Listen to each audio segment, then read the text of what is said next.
पूर्वाम् रथमध्यामस्य नादप्रबोधिनीम् श्रियम् देवीमुपह्वये श्रीर्मा देवीर्जुषदाम् कांसोऽस्मदाम् हिरण्यप्राकारामार्धाम् ज्वलन्तीम् नृत्ताम् दर्पयन्तीम् पद्मे स्थिताम् पद्मवर्णाम् दामिहोपह्वये श्रियम्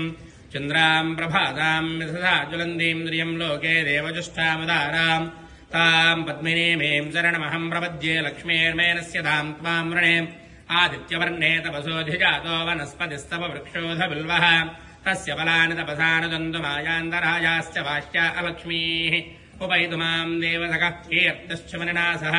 प्रादुर्भूतोऽस्मि राष्ट्रेऽस्मिन् कीर्तिमृद्धिम् ददातु मे क्षुप्तिवासामलाम् ज्येष्ठामलक्ष्मीर्नाशयाम्यहम् अभूतिमसमृद्धिम् च सर्वान् निर्नुद मे गृहात्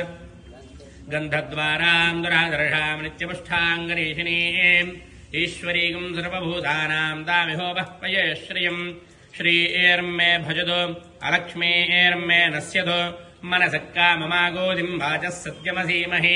पशूनाम् रूपमन्नः समयः श्रीश्रियदाम्यसः कर्धमेन प्रजाबोधामयि सम्भव कर्दमाम् श्रियम् वासय मे कुले मातरम् पद्ममालिनीम् आवत्सर्जन्तु स्निग्धानि क्लीदवसमे गृहेत् निजदेवीम् मातरग्श्रियम् वासय मे कुले